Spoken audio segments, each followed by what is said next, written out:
Thank you for tuning in to the Doing Business with God podcast. Hey, you. Yes, you. I am your host, Michi Renee.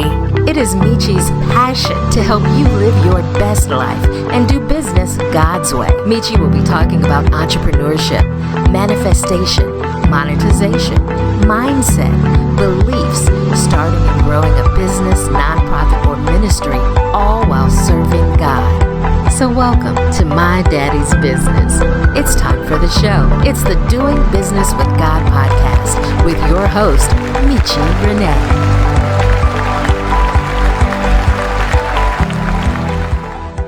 Hello, tribe. Welcome back to another episode of the Doing Business with God podcast, dedicated to helping you do business God's way. In this episode, I will be talking to Miss Michelle Harder. Michelle has over 20 years of experience in fundraising and nonprofit development, both as a consultant and as part of an executive team. Michelle earned a Bachelor of Arts with honors in psychology from Brooke University, followed by a Master of Arts degree in philanthropy and development from St. Mary's University in Minnesota. She is driven by a passion to help organizations, large and small, achieve their fundraising and strategic goals, working alongside her father, Ben Harder, at Harder & Associates for 15 plus years. Michelle has proven knowledge and experience in successful faith-based fundraising, specializing in capital campaigns with churches of various denominations. Michelle is sensitive to the culture of faith-based fundraising and has always upheld the highest ethical standards of her profession. Michelle has played a significant role in the nonprofit sector. Organizations such as Brock University, the Canadian Cancer Society, Lincoln County Humane Society, and currently at BNP Goldie, Canada. Michelle has the capability to hit the ground running, facilitate the identification and implementation of actionable strategies for both maximum project efficiency and effectiveness. Michelle is active in her community, volunteering at her son's minor hockey association as a board member and avid athlete herself. She participates in triathlons and local charity fun runs. In addition to her passion for sport, Michelle also works with an international dog rescue from St. Lucia as a foster pup parent. Michelle, welcome to the Doing Business with God podcast. How are you today? I'm well, thank you. And I am very pleased to be here. I was listening to that bio and thinking, geez, I really need to tone that down a little, maybe. Make it a little shorter. You know, sometimes we have to put it out there. People don't know us, so we have to give them what they need. They need to know our background.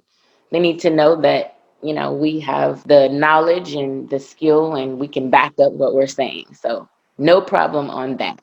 All right. But thank you for joining us today. So I just want to, before we get into your story, I want you to talk to the people about, first of all, how you found the podcast or the information for the podcast, and then your email that you sent me, because it was so very profound. Okay, so I recently have joined a few Christian women's groups, two in particular, Christian women entrepreneurs, and I've actually gotten a lot of really good connections and good leads out of both of those groups. I would really strongly recommend anybody starting out in an entrepreneurial type of business to look into some of those groups. There's some really great information there. I don't go on very regularly. I can't say I go every day, but I did one day happen to pop on, and your post about this podcast was the first thing I saw. And it was really early in the morning. I'm not sure why. I've been waking up around 5 o'clock in the morning recently. And I think it was a post from the day prior. And I'm not even, I mean, I know I was meant to see it, and I saw it and I was like, oh my goodness, I need to contact this girl. I need to see if I can get on this podcast with her. I'm looking at doing public speaking also as part of my repertoire of services. And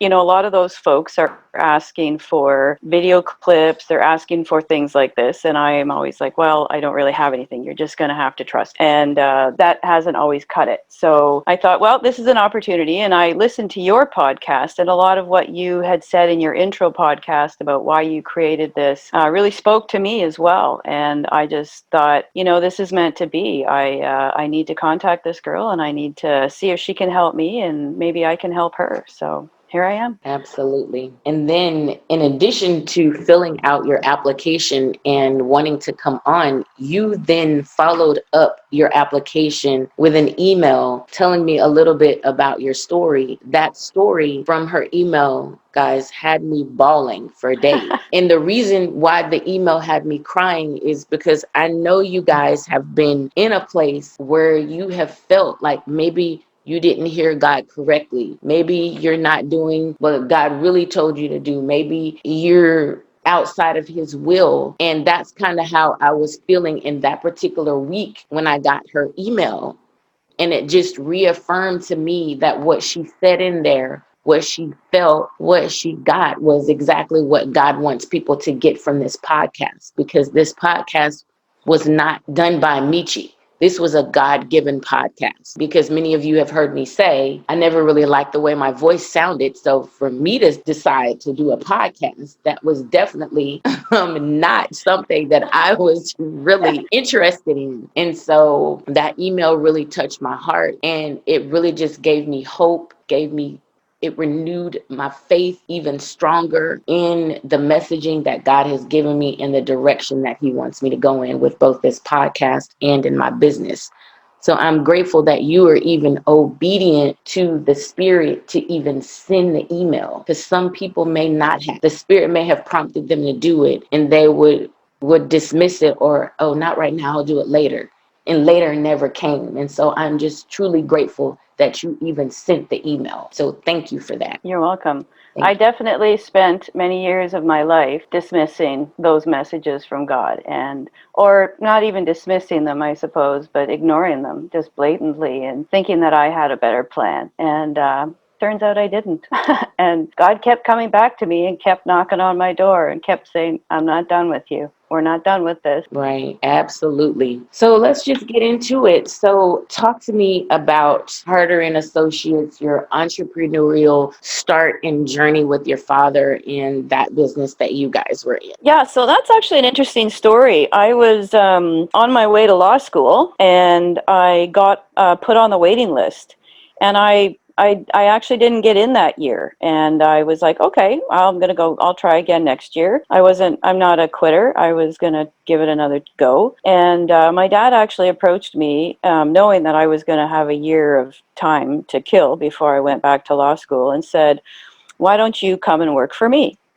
And I, really most of my life had sworn that I was never going to go into the ministry, that I was never going to do Uh-oh. that kind of work. You said never. I know, Uh-oh. right? Never say never. Yep. That has come back on me more than once, I can assure you. But I definitely had other plans for my life. In any event, I thought, yeah, you know what? My dad's getting older. Our family is very dependent on